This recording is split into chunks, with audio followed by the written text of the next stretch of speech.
My dear friends, welcome to Rajshekhar classes on applied data science with Python. This is lecture number 390. In this lecture, we will try to understand sample decision tree. Now let's look at a very simple example of what a decision tree looks like for a given data set. There is a very simple example, play tennis example, which is very common example. This is very nice example which lot of professors use to explain decision trees, to explain how they work. If you just Google search for play tennis example for decision tree, you will get many places where the same example is found. So now let's look at the data set. So if you look at this particular data set, how many days data set it is? It is day 1, 2, 3, 4, 5, 6, 7, 8, 9, 10, 11, 12, 13, 14. What does it mean? It is 14 days of data set. For every day, you have bunch of features. What are those features? We have Outlook. Just check. This is Outlook.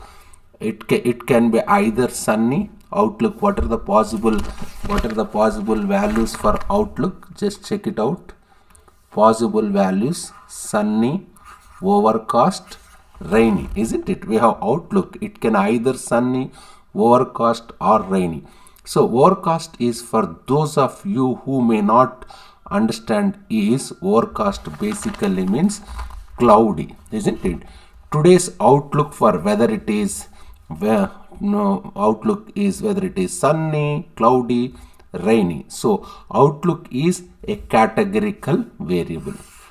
This variable is categorical variable, isn't it? It is a categorical variable with how many categories? 3 categories. What are they?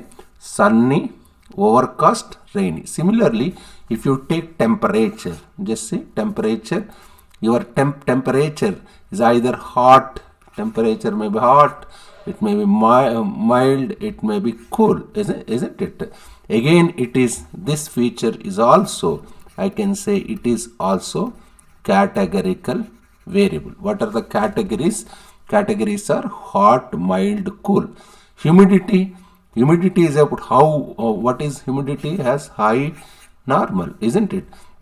Windy is false, true. If you have these 4 features, feature 1 is outlook, feature 2 is temperature, feature 3 is the humidity, feature 4 is windy. If you have these 4 features, which constitutes a data point xi. With these 4 features, I can constitute a data point xi, isn't it? And your yi is basically binary class. This is your yi, is basically a binary class. Given these features, you play tennis or not play, isn't it? Given these 4 features, you will decide you play tennis or not play. Or what is the play tennis? No, yes. This is class label, isn't it?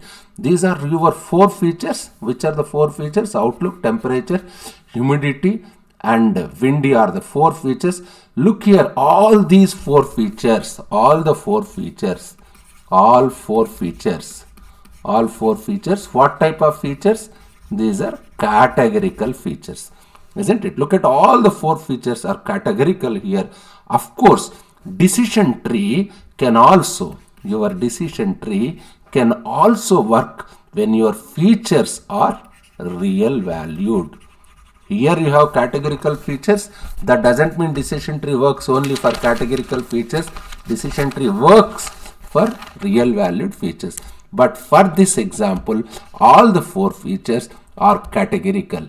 My response variable or my class variable. This is my response variable or class variable.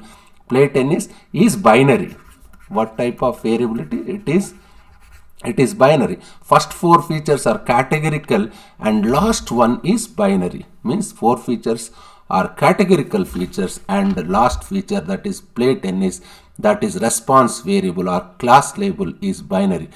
Given this data set, imagine if you have decision tree. Just let me assume I constructed a decision tree like this. Yes, imagine if you have decision tree like this. Given this is the data set. For this particular data set, this is the decision tree. Let's understand this decision tree. If the outlook is sunny, just see this one, outlook, this is outlook. If outlook is sunny and the humidity is high, what are the humidity value? High, isn't it? Outlook as a feature has three values. What are the feature values? Sunny, overcast, rainy. Sunny, overcast, rainy. Three values. It can either be sunny, overcast, or rainy. So that's why at this node, at this outlook node, since outlook can take three values, you have three edges. This is first edge, this is second edge, this is third edge. You have three edges. These lines are called edges. You have three edges going to three different directions.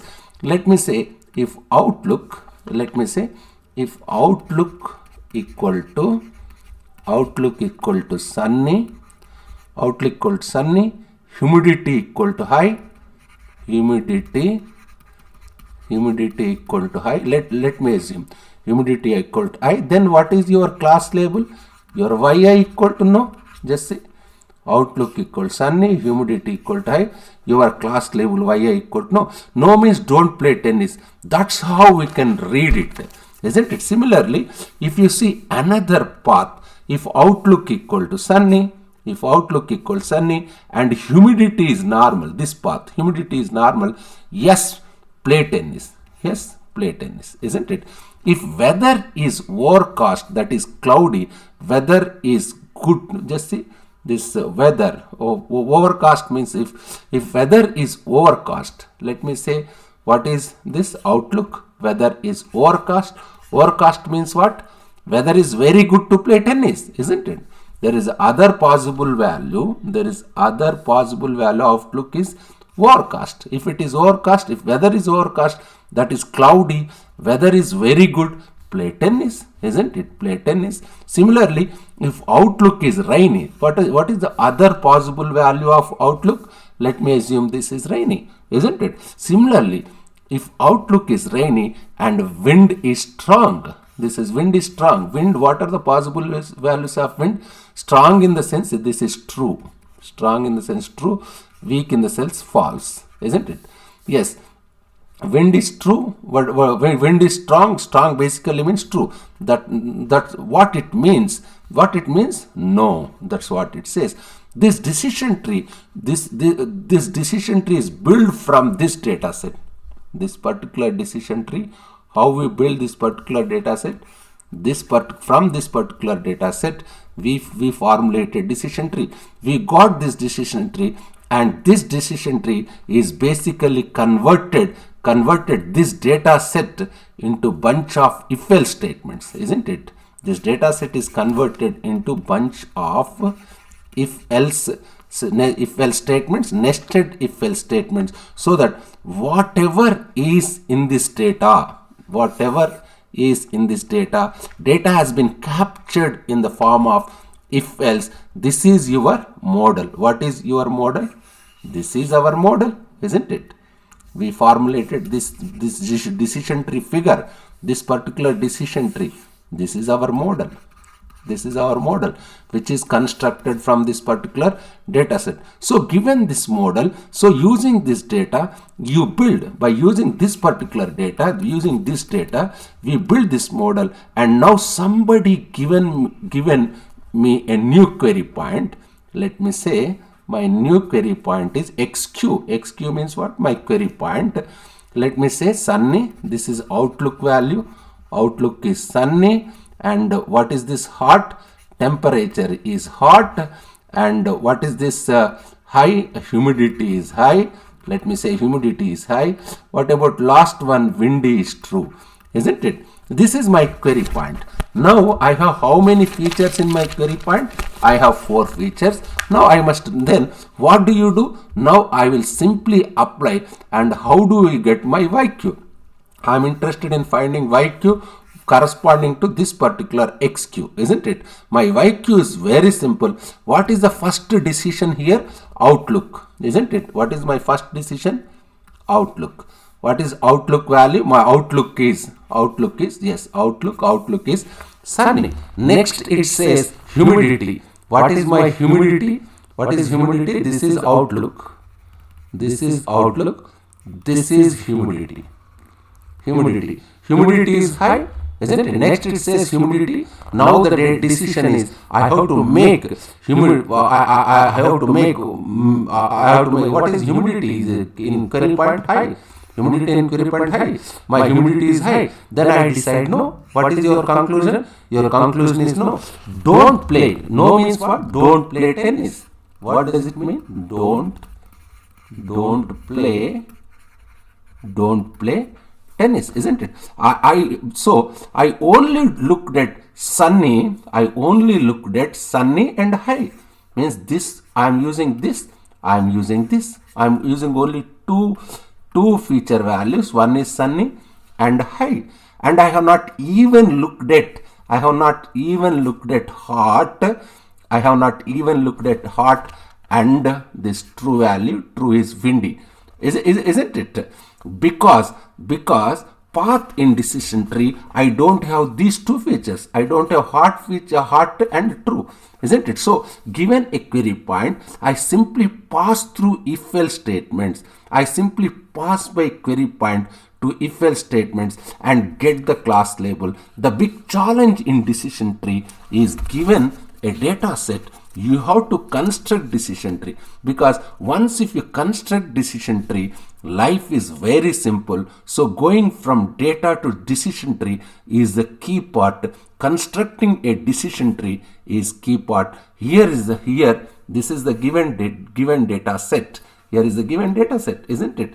Here is the given data set. We have to arrive by using if-else statement. Just we constructed this one, and after constructing this model, this is the query point. After applying query point, just we used these feature values, that is outlook feature value and windy feature value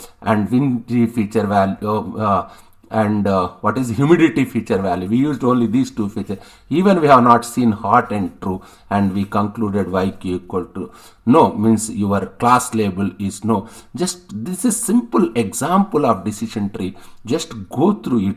If you have any difficulty, please keep a comment. In my next lecture, I will discuss about entropy. Entropy is one of the important concept. What is this entropy? With simple illustration we will try to understand. Just time being go through this lecture. If you have any difficulty, please keep a comment. Thank you very much.